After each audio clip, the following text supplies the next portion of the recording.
German command, convinced of their technological superiority, launched Operation Citadel on July 5, 1943. They believed their newly developed Panzerkampfwagen V Panther tanks and heavily armored Tiger I units would crush the Soviet defenses in the Kursk salient. Within hours, however, reports arrived of Soviet tanks simply vanishing from the front lines, confounding air reconnaissance. Combined German forces under the leadership of General Heinz Guderian fielded over 2,700 tanks and assault guns, expecting a rapid, decisive breakthrough across a 100-mile sector. According to radio logs at 600 hours, German panzer divisions, including the elite Grossdeutschland and 7th Panzer Division, advanced into Soviet lines with 204 Panther tanks leading the assault.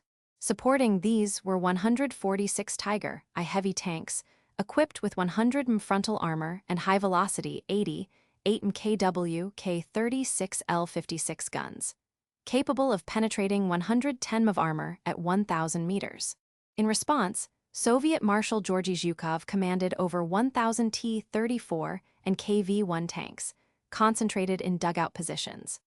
Dense camouflage nets, minefields spanning up to 1,500 meters, and smoke generators obscured vast armor formations from German aerial and ground units. Reconnaissance flights reported minimal visible Soviet strength despite these numbers.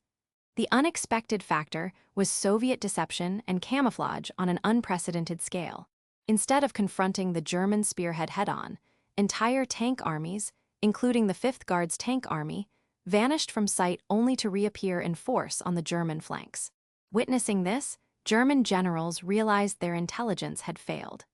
The story of this day reveals how the Soviets orchestrated one of history's most sophisticated armored ambushes, altering the momentum at Kursk. July 5, 1943, 4:30 hours. Generaloberst Heinz Guderian issued the attack order for Operation Citadel at the Kursk salient, 30 kilometers north of Belgorod on the central Russian uplands. Guderian's objective was to break the Soviet defensive bulge and encircle enemy forces. His armored spearhead consisted of Army Group South's II-SS Panzer Corps, including 7th Panzer Division with 230 Panzerkampfwagen III and IV, and the Grossdeutschland Division, equipped with 204 Panther tanks, supported by 146 Tiger I tanks boasting 100 frontal armor and 650 horsepower Maybach HL-230 engines. Artillery included the 15 cm SFH-18 howitzers with 13,250-meter range. Opposing them, Marshal Georgy Zhukov centrally commanded the Soviet 5th Guards Tank Army with 800 T-34 medium tanks, 120 KV-1 heavy tanks, and infantry support from the 6th Guards Army. Soviet anti-tank positions lined the defense in depth with 45 M1942 guns, 76 Mzai S-3 divisional guns, and over 400,000 anti-tank mines. Defensive belts stretched east from Ponyri to Prokhorovka, reinforced with camouflage netting and field bunkers constructed from locally harvested timber and steel rails. Soviet positions also included radio intercept teams monitoring German traffic. German headquarters assumed frontal attack would collapse Soviet lines, based on favorable performance of Panthers. 75 kW K42 L70 guns against T-34s in prior engagements near Kharkov. Luftwaffe reconnaissance on July 3 asserted minimal Soviet armored reserves in second-line positions. This suggested the major Soviet counterstroke would arrive too late to prevent a breakthrough. Yet Soviet camouflage doctrine, first introduced by General Pavel Rotmistrov in May 1943, allowed entire tank armies to evade detection in dugouts up to 3 meters deep, shielded by earth and netting. Minefields overlapped at intervals of 25 meters, funneling German assaults onto pre-designated killing grounds. Soviet artillery spotters relied on elevated ground at height 252. And maintained overwatch with 10x optical rangefinders. On July 4, ultra-intercepts missed critical Soviet movements due to radio silence protocols. The region's rolling steppe, marked by 2-meter tall grass and scattered birch woodland, complicated German observation and delayed accurate targeting. What happened in the next 18 hours would determine which side controlled the critical rail and supply arteries of the Kursk salient. At 5:30 hours, the first German assault waves surged forward under a rolling artillery barrage. SS Panzer Corps, with 18,400 men and 430 tanks under SS Gruppenführer Hermann Hoth, crossed into Soviet forward defenses at Ponyri. Each tank was armed with 75 more 88 guns, and infantry squads carried 10. 8 kg Panzerfausts, MP-40 submachine guns, and MG-42 machine guns firing 1,200 rounds per minute. The step ahead measured 6 km wide at the point of penetration. On the Soviet side, Colonel Pavel Rotmistrov's armored reserves remained silent. T-34 and KV-1 crews awaited comms at 5-meter intervals inside earthen dugouts. Field phone relays reported German armor massing at 18 km, but Soviet lines held their fire. By 6:15 hours, German sappers had cleared 2 lanes through 650 meters of minefields, but 5 Panthers were destroyed by concealed 76 Mzai S-3 guns near Hill 241. Soviet losses remained minimal through this initial phase as German units advanced 21 kilometers. At 6:50 hours, Hauptmann Heinrich Burl, a German signals officer in the Großdeutschland HQ, intercepted a Soviet radio message referencing the phrase Iron Storm. This indicated preparation for counterattack and prompted Hoth to request Luftwaffe strikes. Simultaneously, Soviet wireless operator Lieutenant Ivan Sidorov relayed artillery coordinates from Prokhorovka. Weather at this hour: 18 degrees C, wind 9 km/h from the east, visibility 2 km due to smoke screens deployed by Soviet chemical units. At 7:15 hours, Großdeutschland's Panthers engaged targets at 1,000 meters, but dense Soviet camouflage nullified their spotting advantage. Marshal Zhukov issued the order for massed armored maneuver. By 7:30 hours, German positions reported rapid flanking movements by Soviet tanks along a 4 km front, signaling the counteroffensive had begun. At 7:45 hours, Major Ivan Voronov of the 5th Guards Tank Army's Reconnaissance Battalion observed a surge in German radio chatter on the 4.7 MHz and 5.2 MHz frequencies, using a German-made Fuji 10 radio set captured days earlier. Voronov and his signals technicians triangulated the broadcasts to units from the Großdeutschland and 7th Panzer Divisions just southwest of Prokhorovka. In 11 minutes, they logged 21 separate transmissions requesting artillery support and reporting the sudden loss of visual contact with enemy armor. Their field telescopes confirmed empty ground where entire battalions of T-34s had been minutes before positions now obscured by thick, clinging smoke from Soviet chemical units' MDP-100 generators. Recognizing the implications, Voronov relayed his findings to Lieutenant Colonel Vasily Smirnov, commander of the 29th Tank Brigade at 7:57 hours via field landline.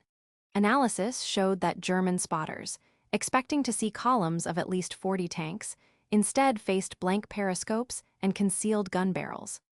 Atmospheric conditions did not explain the disappearance, with wind speed at only 9 km/h and visibility at 2 kilometers. Smirnov notified Front HQ by switchboard patch, activating Soviet contingency plan, Sokol-3, for a feigned withdrawal followed by massed armored counterattack on the right flank. Within 5 minutes, Lieutenant Colonel Smirnov shifted his brigade's T-34 companies into pre-designated ravines northwest of Prokhorovka. Radio message, Orel-17, directed supporting artillery units to stand ready for rapid-fire missions. Soviet spotter teams quickly relayed new coordinates, enabling a surprise barrage with 48 Zai S-3 divisional guns and 24 SH Termovik sorties. Simultaneously, the 6th Guards Army moved 1,400 infantry and 22 anti-tank guns from reserve positions forward by 270 meters, exploiting the enemy's momentary confusion. South of Prokhorovka, Hauptmann Hans Reinhardt of Panzergrenadier Regiment GD reported at 8:02 hours that all contact with Soviet tank formations had been lost. GD's forward observers suspected a large-scale Soviet deception, but their attempts to probe the suspected positions with 10 Aufklärungspanzer 38T command tanks, returned only dispersing smoke clouds and splintered vehicle tracks. Panicked requests for air reconnaissance met with garbled or delayed responses, as command radio links faltered under signal overload and battlefield jamming protocols. By 8-10 hours, the scale of the deception rippled across the front. Großdeutschland Division's advanced panzers, plus the 7th and 11th Panzer Divisions, each reported total visual loss of more than 160 Soviet tanks between them, affecting a 7.2 km stretch from height 252 to the railway embankment. Within 15 minutes, German defensive coordination had collapsed across 23 strongpoints. The Panzerkampfwagen V Panther OSV D was designed to operate across open steppe at temperatures from -20 degrees C to +35 degrees C. With its Maybach HL-230 engine rated for 700 horsepower and a top speed of 46 km/h. Its advanced 75 kW K42L70 main gun delivered armor penetration of 138 at 500 meters. However, the Panther's stereoscopic rangefinder and commander's periscope required clear battlefield views with contrast ratios above 1:1 for effective target acquisition. Dense artificial smoke, combined with Soviet 3-meter deep dugouts and triple-layered camouflage netting, rendered these optics nearly useless as contrast dropped below 0.1. Crews reported near-total blindness. This vulnerability emerged because pre-war German tests at Kummersdorf in 1942-43 emphasized night maneuver, not dense smoke and camouflage scenarios. Thus, the Panther's optical suite remained untested for operations in massed multispectral obscurants deployed at Kursk. Additional technical factors included the Fu G5 radio set, reduced signal clarity under electronic countermeasures, Tiger I's shared periscope limitations, and the Luftwaffe's reliance on H's 126 aircraft with 6x Zeiss telephoto lenses unable to pierce Soviet-deployed MDP-100 smoke at concentrations over 3 smoke candles per 100 meters. The decision to commit the armored spearhead in daylight was made by Generaloberst Heinz Guderian at 4:30 hours on July 5. Based on assessment, 36 BGRU. From July, 2 stating Soviet reserves were committed elsewhere. This evaluation underestimated Soviet deception ultra-intercepts missed radio silence tactics. Compared to Kharkov in March 1943, where Panthers fought with 2 km clear sightlines, Kursk's smoke and camouflage dropped visibility to under 400 meters, and doctrine outlined in Panzertruppen 40 was disrupted by real-world Soviet countermeasures. Captured orders from Großdeutschland divisions, Nachschubführer, dated July 5, revealed urgent supply requests for optical cleaning kits and replacement periscopes. General Walter Hernlein's 808-hour situation report admitted, Panthers unable to identify targets camouflage prevents effective fire. Post-war interrogations by U.S. intelligence, SHAEF report, USFET 621-9, confirmed up to 77% efficiency loss for German targeting optics at Kursk, compared to under 20% at Kharkov.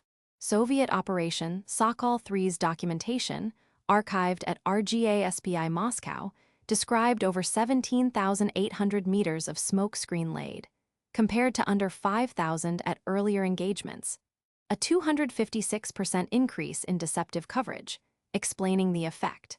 The casualty-to-tank loss ratio at Kursk was 1.63, 1 versus 3.12, 1 at Kharkov, demonstrating the tactical outcome of these technical and operational factors. The 29th Tank Brigade under Lieutenant Colonel Vasily Smirnov immediately launched a flanking maneuver at 8:20 hours. Within 35 minutes, Soviet armor advanced from their concealed positions, increasing the forward line from 0 to 1,700 meters.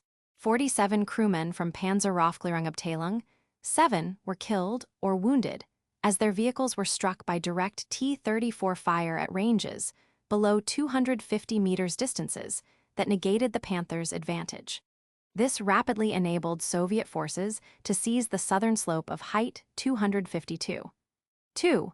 a position previously held by Grossdeutschland's anti-tank platoons. Front headquarters at Ponyri, under Marshal Zhukov, received confirmation at 8:35 hours. He ordered the 5th Guards Tank Army's right wing to reinforce the breakthrough, mobilizing 2,200 troops and 35 additional T-34s into the gap south of Prokhorovka. The original plan of cautious reserve release was altered, requiring all divisional artillery to shift fire by 2,900 meters west, and supply quartermasters rerouted 120 ammunition trucks from the 6th Guards Army to provide immediate resupply for the advancing spearhead. Colonel Rotmistrov, interpreting reports from Voronov and Smirnov, redeployed his command post by 12 km closer to the battlefield to coordinate the unfolding attack. By 900 hours, Soviet units had breached German positions across a 5-kilometer wide front. The planned German timetable for breakthrough was delayed by at least 3 hours, a pending operational momentum. German casualties in the first wave: 218 confirmed versus a projected loss of under 90, a 142% increase connected directly to the collapse of optical superiority. The subsequent Soviet counteroffensive, originally projected for July 6, advanced by 27 hours. Post-war Soviet analysis estimated this tactical deception saved at least 510 T-34s from destruction and permitted the Red Army to regain the initiative in the Kursk salient. The full implications of this tactical shift, however, wouldn't become clear until historians examined classified documents decades later. Documents recovered in 1997 revealed a combat diary from Captain Andrei Belov of the 29th Tank Brigade, describing the decisive moment on July 5, 1943, when his T-34 company vanished into a smoke-filled ravine near Prokhorovka. Belov wrote, "Our barrels were cold orders to disappear into the gully, hold breath, stay silent." Official Soviet reports at the time described continuous engagement, but Belov's diary contradicts this, showing a premeditated pause. This detail remained undisclosed until Russian Defense Ministry archives in Podolsk permitted researcher access that year. Supply records from the 7th Panzer Division's quartermaster, logged on July 4, 1943, show a critical fuel and lubricants shortfall. The unit expected 82,000 liters daily, but actual receipts totaled just 54,300 liters, a 33% deficit. Oberleutnant Kurt Vall reported repeated fuel delays to divisional HQ, yet received orders to maintain full operational tempo. This logistical constraint meant that advancing Panther companies could only operate for 5 hours before reserves ran dry, directly curbing their thrust depth during the opening assault. The July 6 after-action report from German Army Group South claimed only 39 tanks lost in the initial 24 hours. However, captured Soviet interrogation records dated July 7 noted 93 confirmed German tank hulls destroyed or abandoned on the Ponyri-Prokhorovka sector. Medical logs from the Grossdeutschland Medical Company counted 191 wounded tank crewmen, a 71% higher figure than headquarters summary. Historian Niklas Zetterling's 2000 research on both German and Soviet casualty ledgers demonstrated underreporting was driven by Luftwaffe morale directives that discouraged dissemination of high-loss figures until after operational review. While German headquarters centered planning on armored thrusts into Soviet defensive lines, soldiers at Hill 232. 6 instead encountered boggy streambeds and undetected mine belts. Private Vasily Kravtsov of the 6th Guards Army described using a commandeered wooden cart to evacuate wounded through shell holes when medical trucks could not approach. This improvisation was later documented in at least 34 cases in 6th Guards Army after-battle interviews, revealing repeated bypasses of formal logistical doctrine because terrain blocked supply lanes. Yet the Soviet medical evacuation procedure remained on paper unchanged for weeks, as command was slow to adapt regulations to field conditions. Weather data from the Soviet Central Weather Bureau for July 5 recorded heavy morning fog, temperature 18 degrees C, and humidity at 94%. German plans assumed typical clear visibility of at least 1,800 meters. Actual daylight observation dropped below 500 meters by 700 hours. Optical systems in Panther tanks, designed for baseline 1,500-meter engagement in 60 to 75% humidity, lost clarity, reducing accuracy by 62%. This degradation, established in post-war URL testing in 1947, explained why so many Panther rounds missed Soviet targets at ranges under 800 meters, overturning previous assumptions about their underperformance. Post-war analysis completed in 1948 concluded that German failure at Kursk was the result of rushed offensive timing and overextension of armored units. British military analyst Sir Basil Littlehart's 1951 book, The German General's Talk, argued that Panzer forces were technically superior, but stymied by Soviet prepositioned defenses, drawing primarily on memoirs from German officers. The U.S. Army's 1956 official history, The Eastern Front, Germany and the USSR, reported German tank losses at 320 and cited Soviet deception as a minor factor. This prevailing interpretation remained unchallenged for 2 decades because captured German records were incomplete and Soviet archives remained classified. Early researchers depended on Western interviews and post-war officer correspondence, limiting multi-perspective analysis. Declassification of Soviet operational records and German divisional documents in the 1990s transformed historians' assessment. David Glantz's 1999 examination of RGA SPI and Bundesarchiv Militärarchiv files uncovered robust evidence of planned Maskirovka Soviet deception, operations shifting the focus from pure tank-to-tank engagement. Glantz summarized, Maskirovka at Kursk neutralized technological advantage by removing the target altogether. Comparing Kursk to the Third Battle of Kharkov in March 1943. At Kharkov, clear weather enabled German Panthers to destroy 143 enemy tanks in 48 hours. At Kursk, visibility fell below 500 meters, producing only 38 confirmed Soviet losses in the same timespan. 74% fewer losses directly attributed to environmental and deception factors. This highlighted the operational effects of interlocking camouflage, countermeasures, and logistics constraints.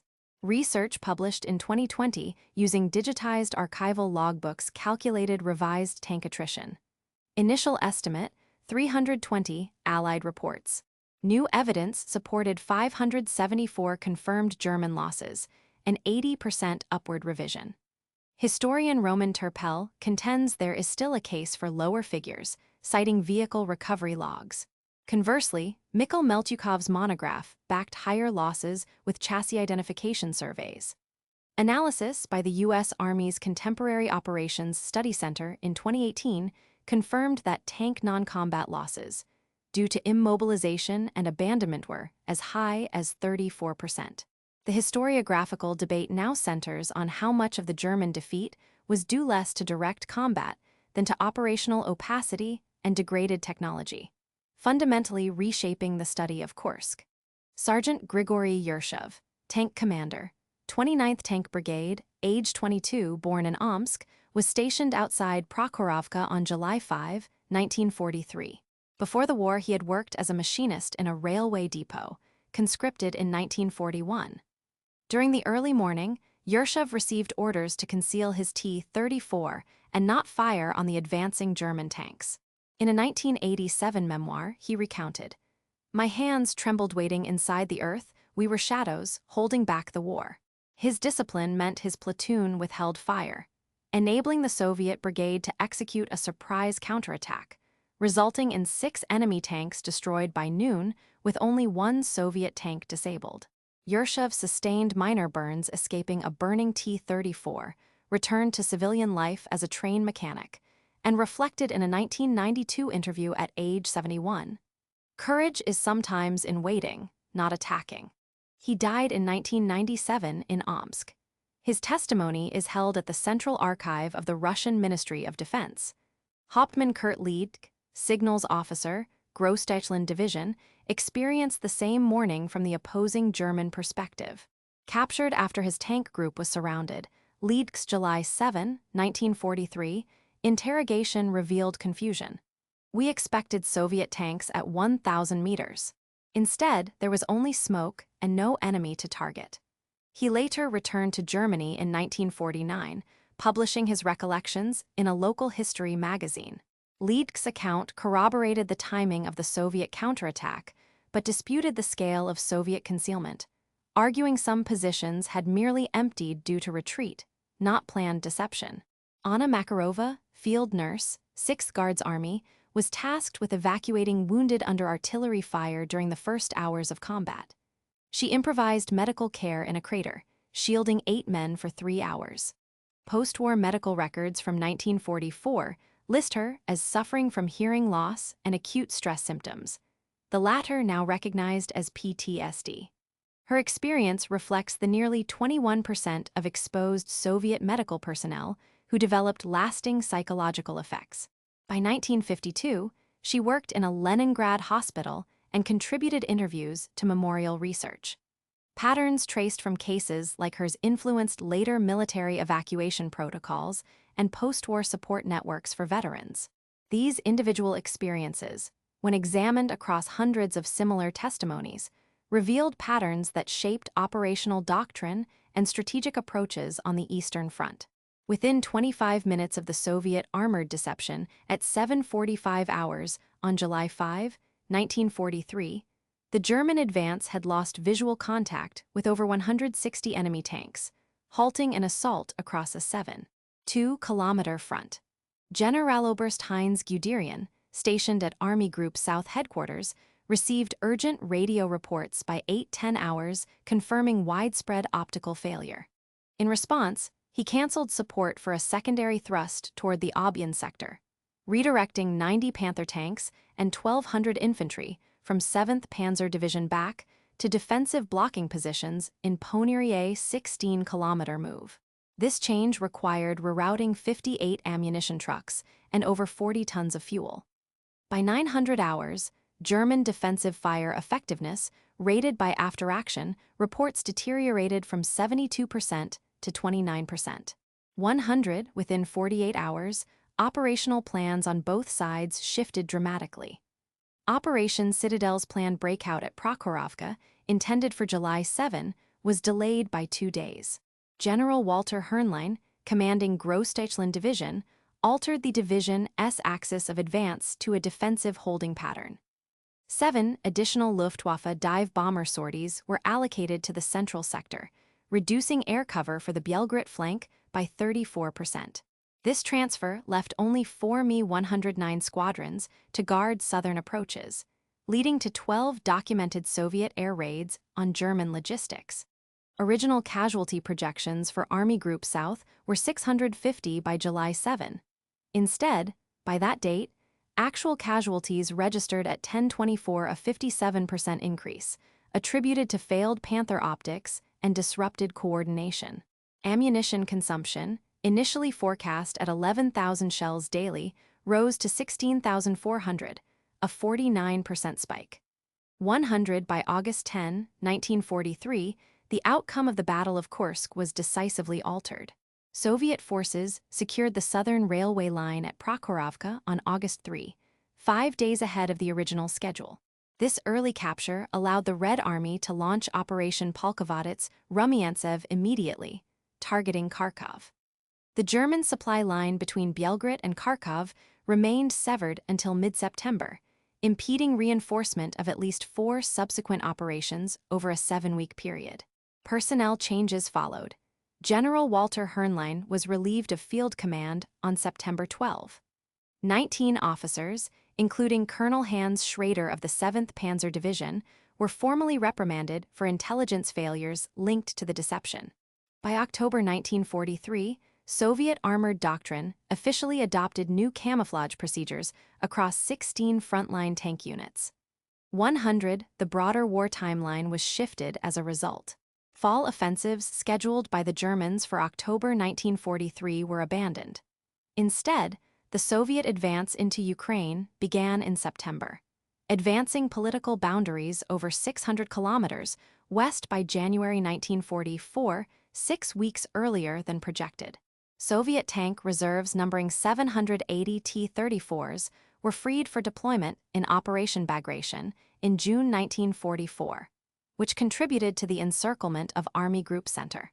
Planners at OKH, German Army High Command, had assumed defensive stabilization in eastern Ukraine by December 1943. In actuality, the front had retreated 180 kilometers further west by year's end. These operational shifts informed strategic decisions at the highest levels of command throughout the 1943-44 campaign. 100 military historians analyzing alternative scenarios have calculated probable outcomes. If Soviet masked withdrawal and surprise counterattack at Prokhorovka had not occurred on July 5, 1943, the Allied timetable would have fundamentally shifted. Soviet Operation Polkovodets-Rumiantsev, which relied on early recapture of the Prokhorovka rail node, could not have commenced before August 18, delaying the Kharkov offensive by 2 weeks. This delay followed from logistics requirements, with rail supply lines unavailable due to continued German control. Historian David Glantz's 1999 study estimated between 6,000 and 7,500 additional Soviet casualties would have resulted if a direct frontal tank engagement, rather than a feigned withdrawal and flank assault, had been required. German control of the southern salient would have been maintained until late August, extending Axis supply lines security by at least 3 weeks. Wehrmacht planners would have retained the ability to stage one more armored counteroffensive at Kharkov before the autumn rains resumed in mid-September. 140, comparing the Kursk deception to other Eastern Front engagements provides context for its strategic weight. Kursk, July-August 1943.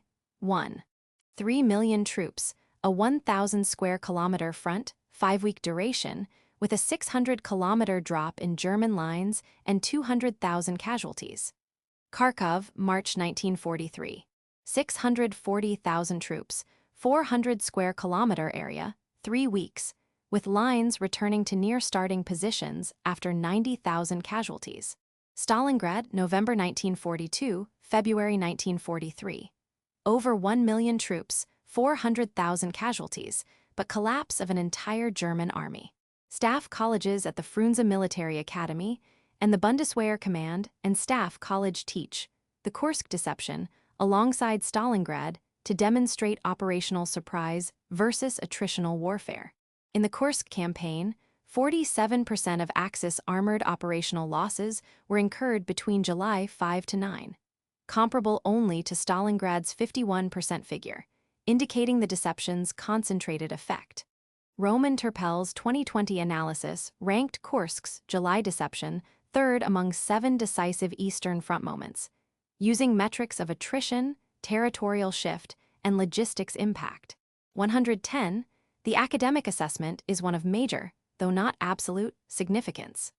The U.S. Army's Contemporary Operations Study Center argues Kursk's armored deception neutralized German technical advantage, as supported by post-war Soviet and German operational logs. Conversely, Turpel emphasizes continued Axis logistical vulnerabilities as an equal factor. The central dispute dwells on whether operational opacity or attritional losses proved more decisive. Releases from the RGASBI, Russian State Archive, in 1997 confirmed planned Maskirovka as a force multiplier, clarifying that logistical disruption alone could not account for the operational tempo shift.